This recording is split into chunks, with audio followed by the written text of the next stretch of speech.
Donc ici, maintenant, on va parler de l'espace des phases, qui est un outil graphique pour aider à l'analyse. Donc c'est pour l'analyse et la conception de lois de commande pour les systèmes non linéaires, que c'est utile de bien comprendre ça. Donc l'espace des phases, c'est en fait des champs de vecteurs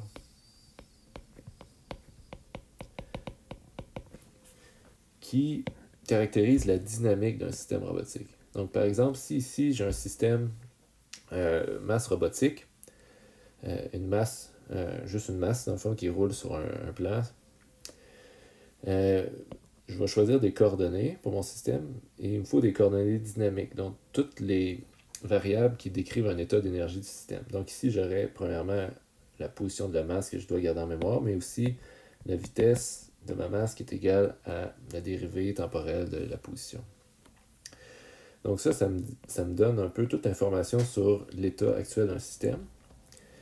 Et ensuite, les vecteurs, ils représentent l'évolution de ce système-là dans le temps si on regarderait ce qui se passe par la suite. Donc, par exemple, si j'ai une masse qui est à une position de 0, on serait ici sur l'axe. Si cette masse-là a une vitesse, son évolution va être selon cette ligne-là.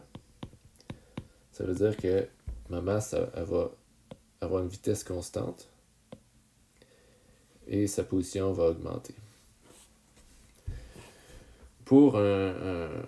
Ici, on a un pendule qui est un système non linéaire, mais qu'on peut aussi représenter avec notre champ de vecteurs. Donc, par exemple, si j'ai un pendule qui est en bas ici, puis qui fait des petites oscillations comme ça représenterait une trajectoire ici, où le pendule, il échange entre avoir un petit angle et un angle nul avec une vitesse non nulle quand il passe le point mort ici au milieu. Et par exemple, la trajectoire comme ça représenterait le pendule qui va à haute vitesse, comme ça.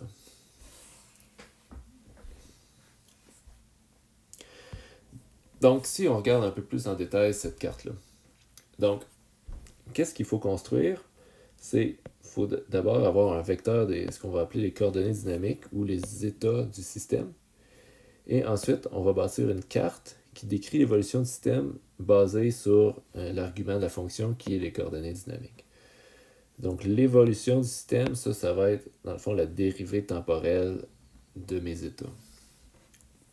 Donc, ça, dans le fond, c'est juste des équations différentielles qu'on écrit sous une forme particulière, vectorielle, qui représente, dans le fond, les lois du mouvement d'un système. Donc, typiquement, les lois de Newton. Donc, graphiquement, les coordonnées dynamiques, ça serait la position sur la carte. Donc, par exemple, ici, qui est les coordonnées dynamiques du système. Et le vecteur bleu ici, c'est la dérivée de x dans le temps. Ça, dans le fond, c'est le point où le système serait un instant donné plus tard. Si ici le système est au point rouge au temps t, le système va se trouver ici dt plus tard. Donc si on regarde un système simple, masse ressort ici. On veut une forme vectorielle. Première étape, c'est de déterminer les coordonnées dynamiques. Donc les variables impliquées dans un système comme ça, j'ai position, vitesse, accélération. Ce qui accumule l'énergie dans ce système-là, c'est j'ai de l'énergie cinétique qui est associée à vitesse, puis j'ai de l'énergie potentielle qui est associée à position. Donc, mes deux états que je vais avoir besoin, c'est position, vitesse. L'accélération, c'est pas un état, c'est une conséquence de ce qui se passe dans mon système. Donc, ici, j'ai mes lois du mouvement qu'on aurait trouvées en faisant juste appliquer les lois de Newton. Maintenant, il faut que j'essaie de trouver la forme vectorielle de ces équations-là. Donc, j'aurai ici la dérivée de la position, c'est tout simplement la vitesse qui est un de mes états ici, donc je peux juste le réutiliser ici. Et la dérivée ici, c'est dans le fond Q''. Donc, si j'utilise cette équation-là, je peux remplacer par moins KQ sur M, qui serait le deuxième terme dans mon équation. Donc si on regarde graphiquement sur ce dessin-là, le vecteur x ici, c'est q, tandis que ici, ça c'est la vitesse actuelle de mon système. Donc ça place le point rouge ici. Puis ensuite, le vecteur variation, sa première, la longueur ici, c'est aussi Q'. Dans le fond, plus j'ai une grande vitesse, plus le vecteur Q va varier vite dans le temps. Et l'autre dimension du vecteur temporel ici, c'est l'accélération qui est dans ce cas-ci égale à moins K sur M.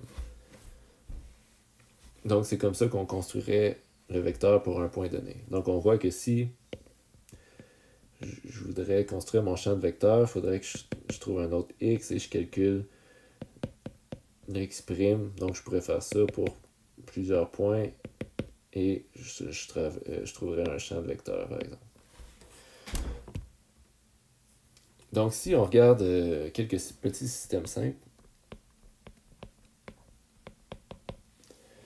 donc on a vu que pour une masse, on a déjà vu l'exemple, que mon champ de vecteur, il y a de l'air de ça.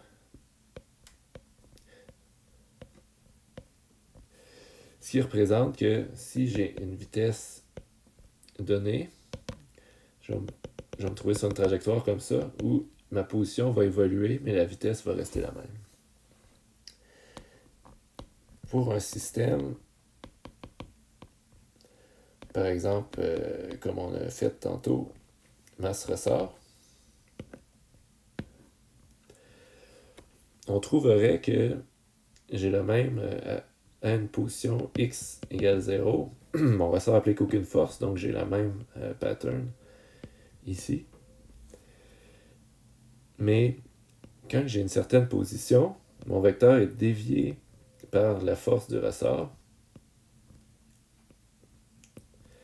Et en fait, on trouverait que j'ai des flèches, si on ferait un calcul plus précis, j'ai des flèches qui tournent en rond comme ça. Et si je me trouve sur une de ces trajectoires-là, ça représente une oscillation de ma masse ici qui changerait de la vitesse et de l'énergie potentielle. Si je rajoute un amortisseur à mon système, je vais retrouver des flèches comme ça, mais plutôt que d'avoir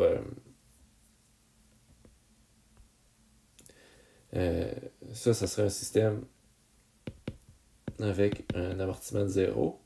Mais si j'ai un amortisseur non nul, je vais avoir une trajectoire qui converge vers un point à 0 vitesse comme ça.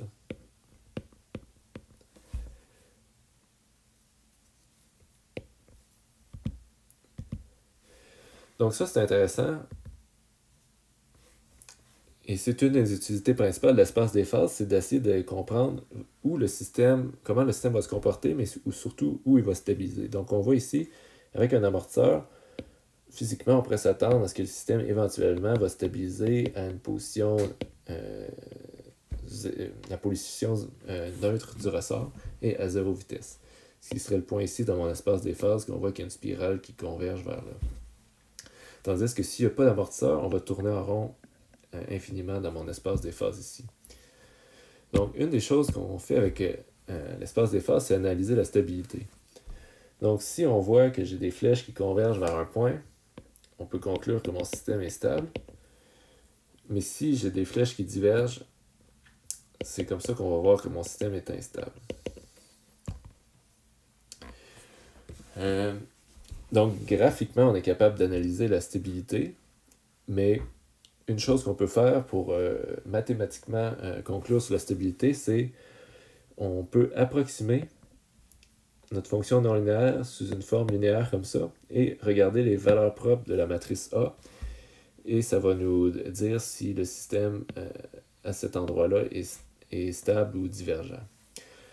Donc ça, comme on a dit tantôt, c'est quelque chose qu'on peut faire quand quand on a un système qui n'est pas très non linéaire, mais qu'on peut linéariser autour d'une plage d'opération qui est restreinte. Donc, parce que ça, c'est une analyse locale. Donc maintenant, on a vu comment la carte qui est juste x', qui est une fonction de x, ça définit la dynamique naturelle, si on veut, d'un système. Mais nos robots, on a ce qu'on appelle des actionnaires qui peuvent appliquer des forces, des couples, etc. sur notre système. Donc, ce qu'on veut faire sur le système, c'est influencer son évolution naturelle. Donc ici, si on reprend mon petit schéma de l'évolution d'un système avec 1 degré de liberté, donc j'ai position, vitesse, et ici, ça me dit la variation de position, puis ça me dit la variation de vitesse, qui est dans le fond l'accélération.